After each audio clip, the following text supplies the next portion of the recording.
കോവിഡിന് ശേഷം ഉണ്ടായിട്ടുള്ള കൊഗ്നിറ്റീവ് ഇമ്പയർമെന്റ് എന്ന് വെച്ചാൽ മനുഷ്യന്റെ ചിന്തിക്കാനുള്ള, സ്വാഭാവികമായിട്ടും ചിന്തിക്കാനുള്ള കഴിവില് COVID-19 വന്നതിന് ശേഷം കുറച്ചൊരു ഡിക്ലൈൻ ആണ്. എന്ന് വെച്ചാൽ സ്വാഭാവികമായിട്ടും മനുഷ്യന്റെ മൊത്തത്തിലുള്ള IQ-വും EQ-വും ഒക്കെ എടുത്തു കഴിഞ്ഞാൽ COVID-19 ഇതും തമ്മിലൊരു നല്ലൊരു മതിൽ അവിടെ നമുക്ക് കാണാൻ സാധിക്കും എന്നുള്ളതാണ്.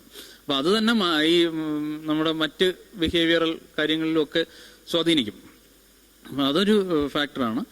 പിന്നെ ഈ പറയുന്ന ഈ നമ്മുടെ ഒരു സംഗതി എന്ന് പറഞ്ഞാൽ ഈ ജനുവരി ഫെബ്രുവരി മാസങ്ങളിൽ ഈ നമ്മൾ ഒരുപാട് വാർത്തകളിലേക്ക് ഈ കണ്ട കാര്യങ്ങൾക്ക് ശേഷം കുട്ടികളിൽ എന്തെങ്കിലും ചെറിയ പ്രശ്നങ്ങൾ ഉണ്ടെങ്കിൽ പോലും അവരെ പിടിച്ചുകൊണ്ട് പോയി സൈക്യാട്രിസ്റ്റിനെ സൈക്കോളജിസ്റ്റിനെ കാണിക്കുന്ന ഒരു പ്രവണത കൂടിയിട്ടുണ്ട്. കൂടുതലായിട്ട് അവരെ ഒബ്സർവ് ചെയ്ത് അവർക്ക് എന്തോ പ്രശ്നമുണ്ട് അല്ലെങ്കിൽ അത് കാണിക്കണം. അത് ഒരു തെറ്റായിട്ടല്ല, പക്ഷെ സ്വാഭാവികമായിട്ടും വലിയൊരു ഇഷ്യൂ ആയിട്ട് മാറുകയാണെങ്കിൽ മാത്രമാണ് അതൊരു പ്രശ്നമാവുന്നത്.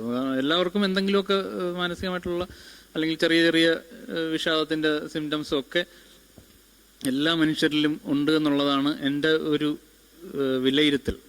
ഏതെങ്കിലും സിറ്റുവേഷനിൽ അവർ അതിലൂടെ കടന്നു പോകുന്നുണ്ട്. അതിനെയൊക്കെ സ്വാഭാവികമായിട്ട് ഓവർകം ചെയ്യാനുള്ള സാഹചര്യങ്ങൾ നമുക്ക് ഉണ്ടാക്കിയെടുക്കാൻ പറ്റും.